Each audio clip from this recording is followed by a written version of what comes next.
Blessed Peter Tarot was a very skilled catechist and martyr for the faith.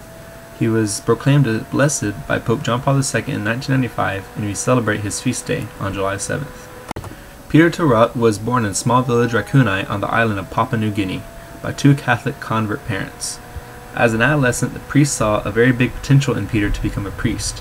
But Peter's father was unready for that responsibility, so instead he had Peter trained as a catechist. Peter studied as a catechist and remained disciplined to his work. He had the opportunity to pray for the sick, to even teach in a parish school, and also defend his church teachings in conversation about religion with anybody who was interested. In November of 1936, Peter married another young Catholic woman named Paula Lavarpit, and together they had 3 children. Today, one of their daughters still lives. When the Japanese troops invaded the small island village in Papua New Guinea in 1942, they began to enforce strict laws against the public gatherings of Christianity. Tarot was the religious role model for the village and refused to bow under Japanese oppression.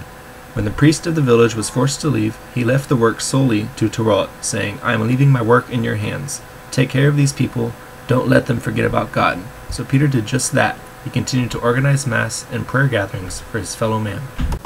Peter had the people pray each day so that they could maintain a strong relationship with the Father.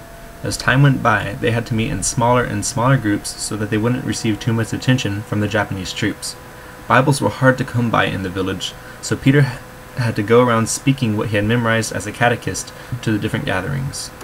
Eventually, as history would have it, the Japanese and Axis powers began to lose the war, but they saw that villagers were still praying together and thought that they were praying for their defeat in the war and for their own freedom.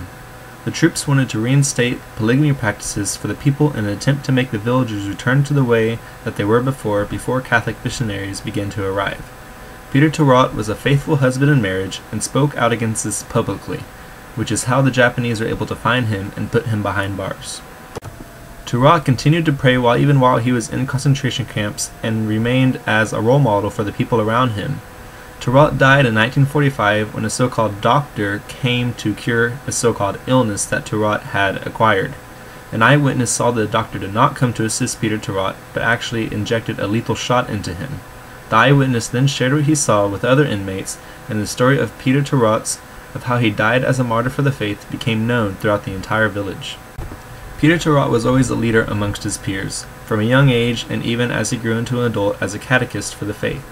Peter prayed fervently as a young boy and continued that practice up until the day he was martyred. Today we can look to Blessed Peter Tarot as a 20th century role model that even when oppression is overwhelmingly against the faith, remaining in God's grace and mercy will give comfort to us all the way up until the last hour.